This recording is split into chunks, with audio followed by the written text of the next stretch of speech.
Oke, baik teman-teman, seperti yang sudah ada di slide pertamanya, yang gambaran pertama atau tulisan di atas itu mengenai virus.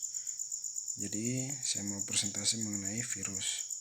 Nama lengkap saya Octavianus Fernando Moniz, NPM 33180075, Program Studi Pendidikan Biologi kelas B semester 4.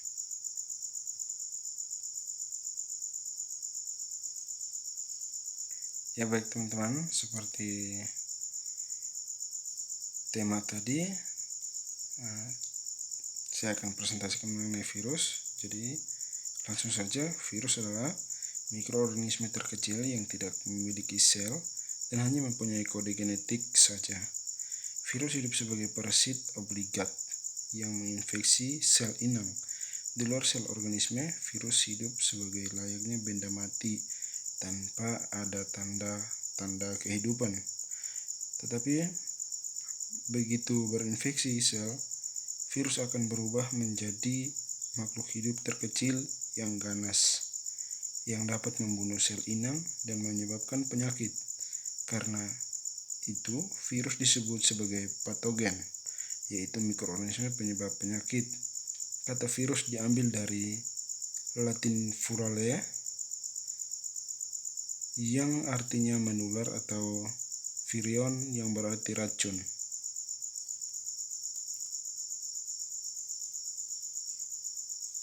Ya baik, lanjut teman-teman. Jadi yang berikutnya itu morfologi dan klasifikasi virus. Menurut para ahli biologi, virus merupakan organisme peralihan antara makhluk hidup dan benda mati.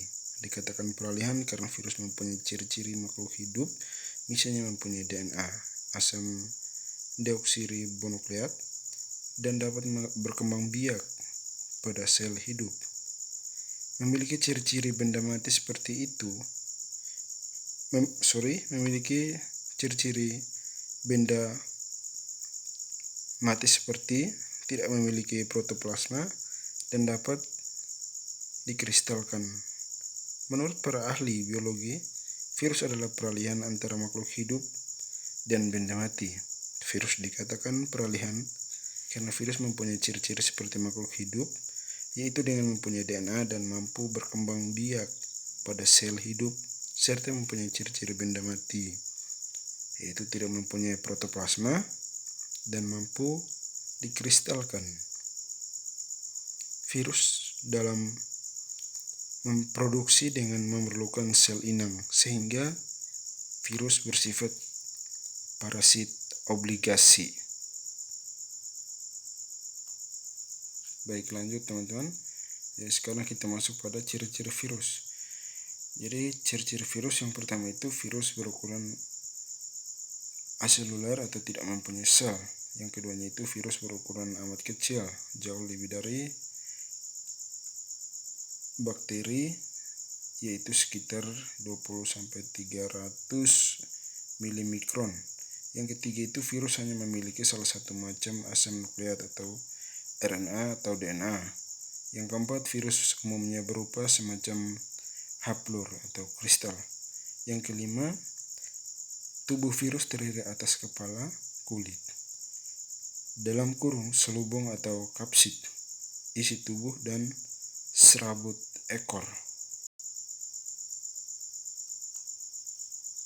Baik, lanjutannya.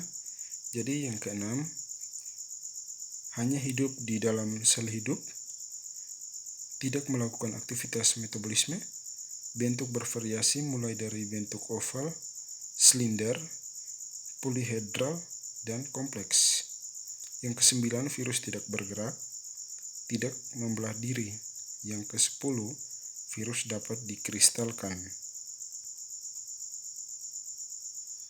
Baik, lanjut teman-teman. Sekarang kita masuk pada bagian-bagian dari virus. Jadi yang pertama itu kapsid.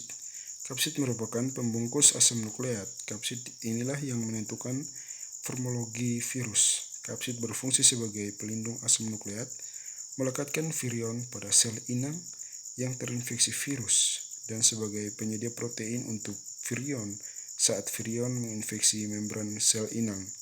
Yang keduanya itu asam nukleat. Asam nukleat berperan penting dalam siklus hidup virus. Sama dengan organisme lainnya, asam nukleat pada virus berfungsi sebagai penyimpan informasi genetik yang diperlukan untuk sintesis protein. Yang ketiga, sampel-sampel pada virus merupakan hasil modifikasi virus terhadap membran sel inang yang sudah terinfeksi oleh virus. Sampel virus sendiri terdiri dari susunan molekul lipid dan protein. Itulah bagian-bagian tubuh virus yang paling utama. Baik teman-teman, sekarang kita masuk pada morfologi virus. Jadi dalam morfologi virus itu yang pertama yang kita perlu ketahui adalah helix. Dari sini struktur virus dengan morfologi helix terbentuk dari susunan subunit protein terselubung yang disebut dengan kapsomer melingkar suatu sumbu aksis. Yang kedua, polihedral. Nah, morfologi virus polihedral tersusun dari kapsomer yang berjumlah sangat banyak dan menyelubungi genom virus secara keseluruhan, berbeda dengan morfologi sebelumnya, yaitu morfologi virus helix. Baik, lanjut teman-teman. Nah, yang ketiga itu virus bersampul. Jadi di sini virus dengan morfologi ini memiliki lapisan luar atau membran yang menyelubungi kapsid yang disebut dengan sampul atau envelope. Yang keempat, virus kompleks. Morfologi virus kompleks memiliki bagian-bagian tubuh yang lebih kompleks dibandingkan dengan ketiga morfologi virus lainnya. Dengan morfologi yang sangat kompleks ini menanda virus tersebut memiliki kelebihan yang berbeda dibanding virus dengan morfologi lain.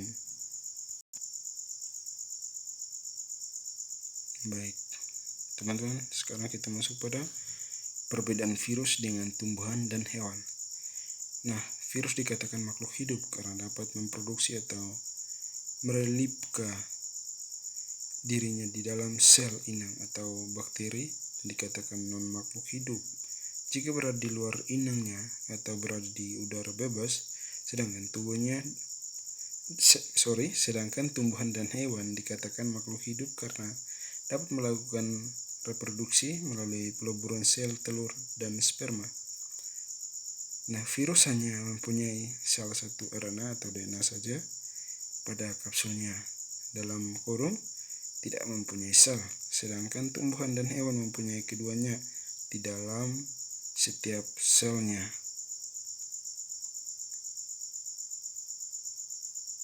Baik, teman-teman, seperti yang tadi adalah virus penjelasan pertama. Sekarang kita masuk pada virus tumbuhan. Jadi virus tumbuhan itu yang pertama ada kapsid. Jadi kapsid itu hanya pada batas eksternal. Yang kedua, bahan genetik berupa RNA. Yang ketiga, untaian asam nukleat, biasanya single stranded atau SS disingkatnya. Sifat asam nukleatnya yaitu linear. Yang berikut, infeksi virus tumbuhan biasanya masuk melalui luka atau pori. Contohnya itu virus mosaik tembakau, Tobacco mosaik virus atau TMV. Virus ini menyebabkan penyakit mosaik pada daun tembakau. Gejalanya adalah timbul bercak-bercak berwarna kuning pada daun tembakau sehingga menghambat pertumbuhan daun tembakau. Ya, lanjut teman-teman. Sekarang kita masuk pada virus hewan. Jadi virus hewan itu ada beberapa poin. Yang pertama itu seperti virus tumbuhan juga, yaitu kapsid, yang terdapat bungkusan kapsid juga. DNA merupakan bahan material genetiknya. Yang berikut, untaian asam nukleat biasanya double stranded. Teman-teman. Nah, yang berikut, sifat asam nukleatnya itulah linear atau circular. Yang berikut, infeksi biasanya melalui fagositosis atau pagositosis. Contohnya Rhabdovirus rabies merupakan suatu penyakit hewan menular akut yang disebabkan oleh virus neutropik dari ssRNA virus. Ya, baik teman-teman, sekian dan terima kasih. Inilah hasil presentasi saya. Kurang lebihnya saya mohon maaf.